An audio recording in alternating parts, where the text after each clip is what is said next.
I love Shaq, but I'm disappointed in his career because I think he left a lot out. He didn't take it serious enough. He didn't get himself in the best physical condition that he needed to be in year in and year out. He was a 52% free throw shooter. Mm-hmm. He missed probably 100 games due to various injuries. He did. A lot because of his weight. You're correct. I believe he should have had at least 2 MVPs. I believe he should have had another 1 or 2 NBA finals. And when he retired, he should have been the 3rd all-time leading scorer in history, behind Kareem Abdul-Jabbar and Karl Malone. But he underachieved. Who would Shaq be if he had your work ethic? He'd be the greatest of all time. Yeah, I wish he was in the gym. I would have had 12 rings.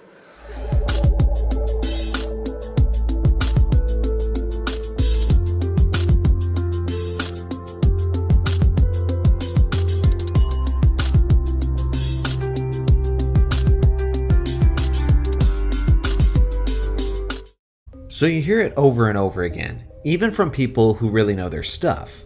The narrative that Shaquille O'Neal didn't live up to his potential.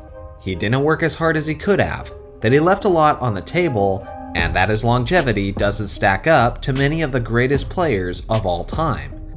But is this actually the case? I mean, sure, of course there's some truth to a certain extent.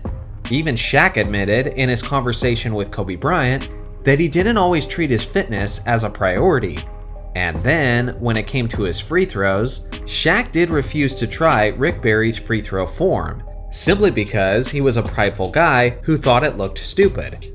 But with that being said, was his conditioning and longevity really as bad as people make it seem? Honestly, I'm not so sure. And today, I'm pushing back a bit on this widespread narrative about Shaq. Now first off, you guys know I love Kobe, and he's my favorite player ever, and I treat most of his comments as if they came from a wise sage of basketball wisdom. But not everything the guy said was complete gospel.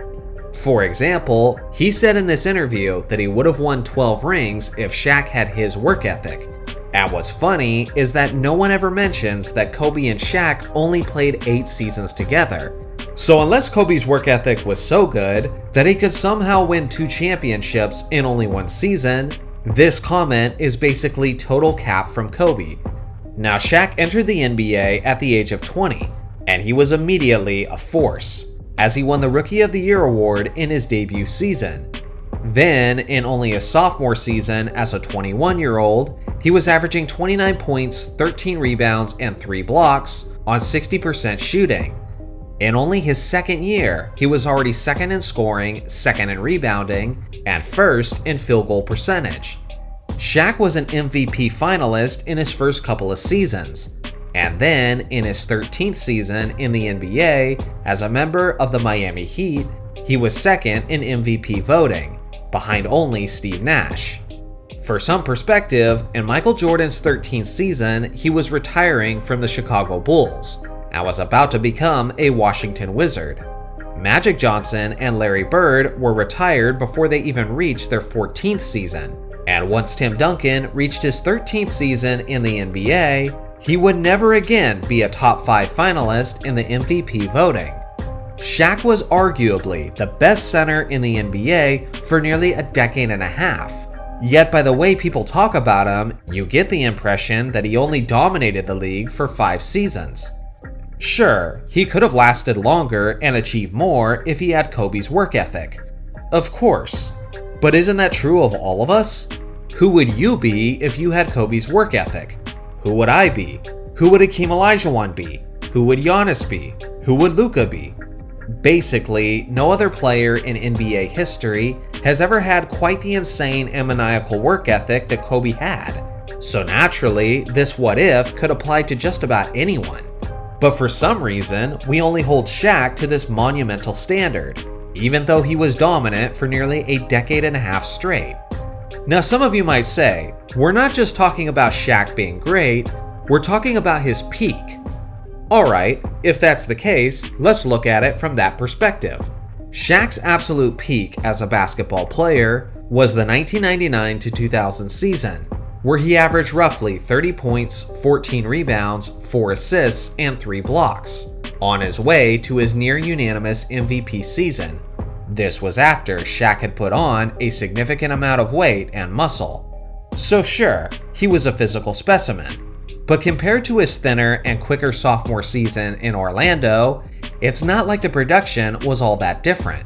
But for the sake of the argument, even if Shaq's greatest individual season was so far ahead of any other seasons he's ever had, is it really fair to hold him to that standard when we often don't hold other all-time greats to that same standard?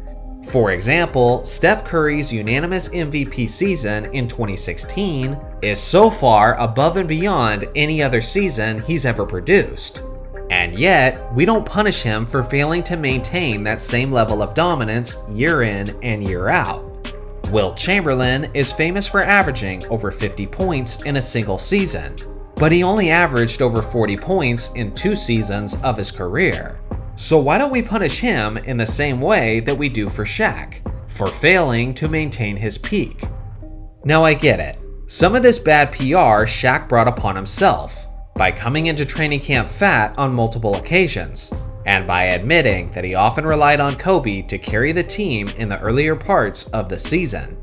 But again, we're talking about a man who finished as the 9th highest scorer in NBA history, who led his team to the NBA Finals 13 seasons apart, who was a 15-time All-Star, a 14-time All-NBA player, and a guy who was a legitimate MVP candidate for 13 straight seasons.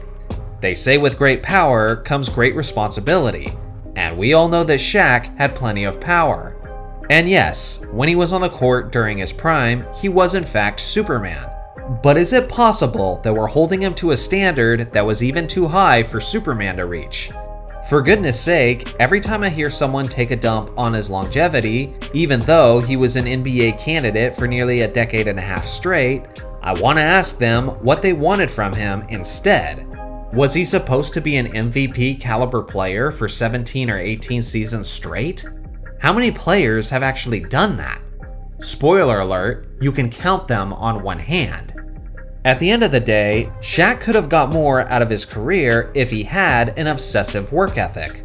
But at the same time, there's no question in my mind that this narrative has become vastly overblown, to the point that the criticism has become silly and unreasonable, especially when people dare to call him a disappointment. There's a lot of things that Shaq's NBA career was, and disappointing is definitely not one of them. So what do you guys think? What do you have to say about Shaq's career and legacy? I look forward to hearing your thoughts in the comment section below. Thanks for watching as always. Make sure to like and subscribe for more basketball content, and I'll see you guys in the next video.